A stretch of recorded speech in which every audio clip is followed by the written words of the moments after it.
I'm really shit at New Year's resolutions. I know this because I often make the same ones each year. My record for breaking a resolution is less than 24 hours. But that was me trying to quit smoking, and I've since done that, so hooray for me.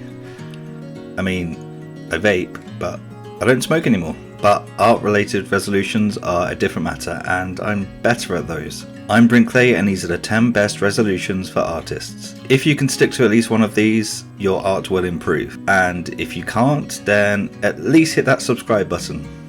You can do it, I believe in you. Number 10, get out of your comfort zone. I'm getting this one out of the way because I don't really like doing this, but it's important. If I didn't do this, I'd still be using pencils. I certainly wouldn't have got into digital art or charcoal or anything. It doesn't have to be anything massive, but switching from pencils to pens can make a pretty big difference in the way that you approach a drawing. Maybe this is the year you go from traditional to digital.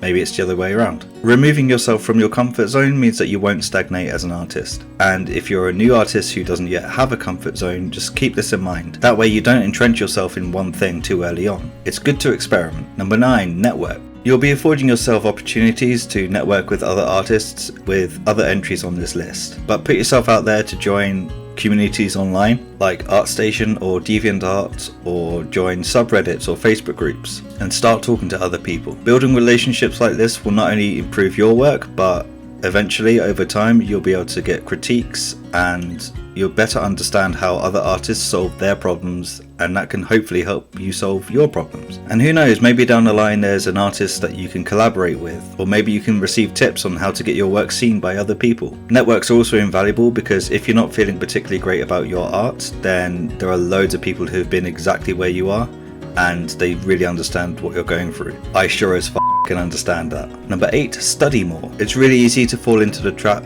of being really enthusiastic about studying and wanting to do it every day, but that does kind of wear off. You might start off by doing like 2, 3, 4 hours of like really intense studying, but that's not really realistic, particularly when life gets in the way. You don't have to put hours and hours in each day, and in some cases that can do more harm than good, but it's better to do 30 minutes per day than do nothing for a while and then do an intense period of work and then do nothing for a while after that.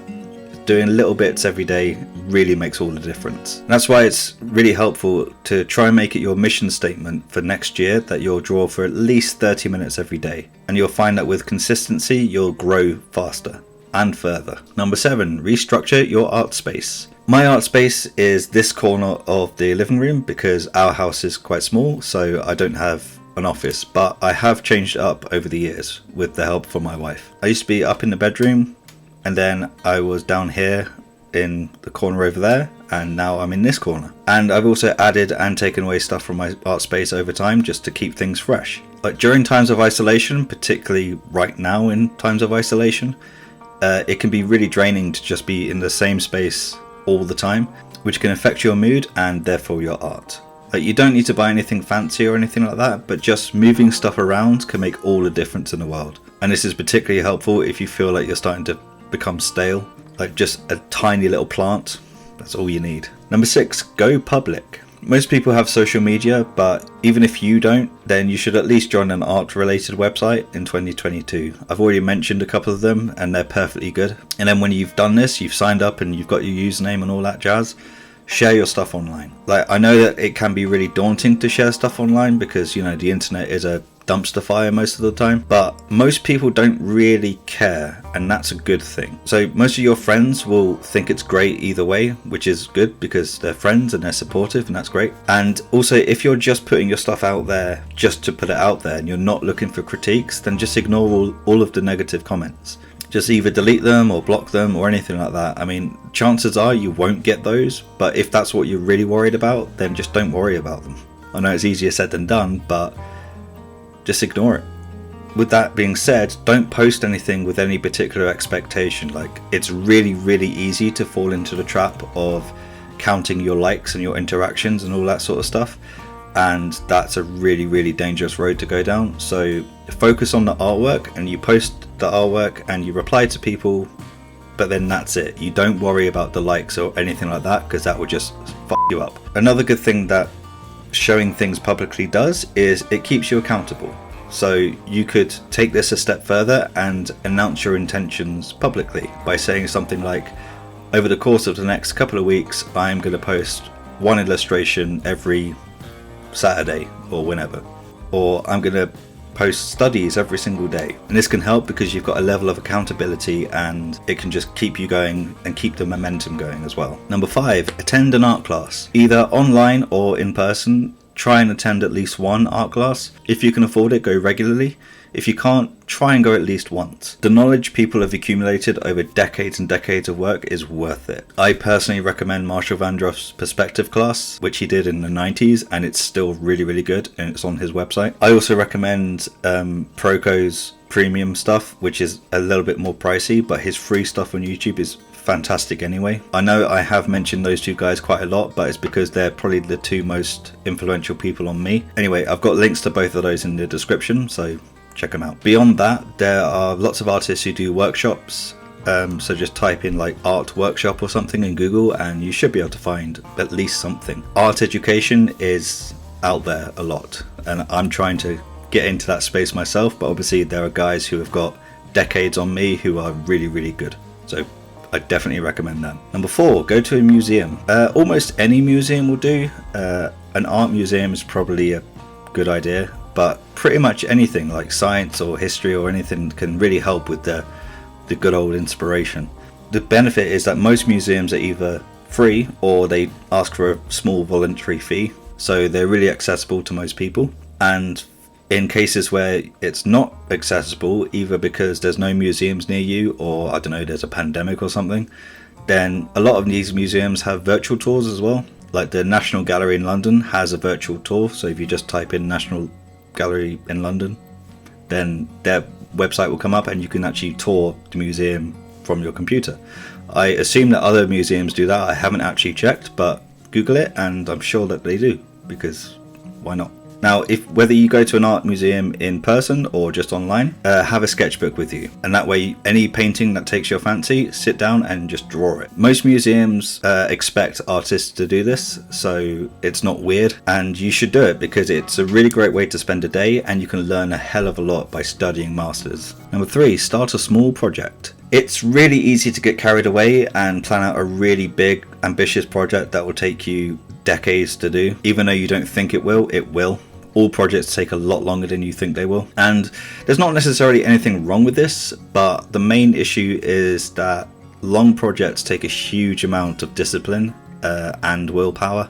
And if you have those two things in abundance, then more power to you. But for us mere mortals, it's better to stick to smaller, shorter projects. Some examples could be like a set of illustrations to use for your portfolio or that you intend to sell, or both, or like a really, really short comic if you're into comics, or just portraits of your family or friends, or just something that's small that's going to take a couple of months to achieve is probably the best guideline to stick to, particularly if you're new. And one of the best benefits of starting one of these projects is that as you go through it, you'll really start to pick up what you struggle with the most. So like, say if you're drawing a set of illustrations of your family and you find that the symmetry of the faces are all wrong, then you know, okay, I need to address that. Or if you draw like full poses and the hands are wrong, you can draw the hands, study hands and all that sort of stuff. And so it's really, really good way to figure out where exactly your gaps in your knowledge are, and then you can just fine tune those and you'll improve. And finally, the other benefit of doing projects is that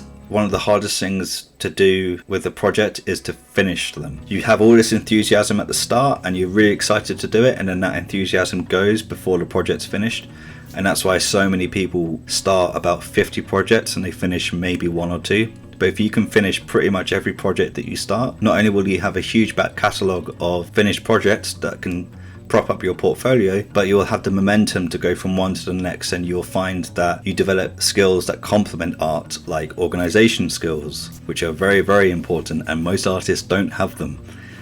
myself included. Number 2, keep track of what you do. So I invested in a really cheap whiteboard that my wife helped me put up, and I split that up into 7 days, and I just write down everything that I need to do for that week, and then I can give myself a nice little tick when it's done. And what that does is it really helps to see what you've done, see what you need to do for that day and for the week as well. And just by keeping track of everything, it helps you focus and helps you complete your goals and complete each step towards your goals as well. Before I did this, I would be okay at the start of the week, and then by the time I get to the end of the week, I kind of forgotten what I have done and what I need to do as well. And that's why some of my projects took a lot longer than they should have done. And it's also why I haven't completed my dissertation yet, but I will.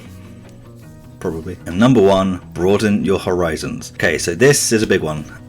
So when becoming an artist, you're the one who's creating stuff. You can buy all the fancy gear, buy all the fancy equipment, but it's you are the artist, you are the creator. And so you're worth investing in. It's amazing how much money are willing to throw at new software, new sketchbooks, all this sort of stuff, but we're not really willing to show the same respect to ourselves. And if you don't do that, then you're going to find it a lot harder to make it as an artist than you would if you did invest in yourself. So by taking the time to concentrate on you, on your physical and mental well-being, by sleeping more, meditating, eating well, exercising, whatever it is helps you, you should try to do that as much as possible. Because if you're feeling like shit, either mentally or physically, then it's going to have a direct impact on your art. And so if you're drawing and something starts to ache, don't work through the pain, because it's not worth it. You'll make it worse. And then if you do a serious injury to your arm, for example, you're not going to be able to draw for weeks anyway, so it's not really worth it. Likewise, if you're having a really bad day and your drawing is making you feel worse, because that has happened to me quite a lot, then just stop for the day and relax and do something else, and then come back to it. Your art will always be there, so it's fine for you to take a day for yourself to do something else. So prioritize yourself. Art comes second, but prioritize you, because that's really important. And also I think people need to hear that as well, because I know that there are some old pros who fetishize this idea that they work for 12, 13, 14 hours a day, and they go through the grind, and that's how they earn their chops, and that's what you should do as well if you're going to make it. And to be honest, that's fucking bullshit. Even if that was true, let's just assume it's true. Why would they want you to go through that same pain? It's this stupid mentality that is not helpful, and it's not healthy, and it's not practical either. Most people can do like 4 to 6 hours a day of art, and then at that point it's just a case of diminishing returns. If you're doing 8, 10, 12 hours a day, those last 6 hours are going to be shit.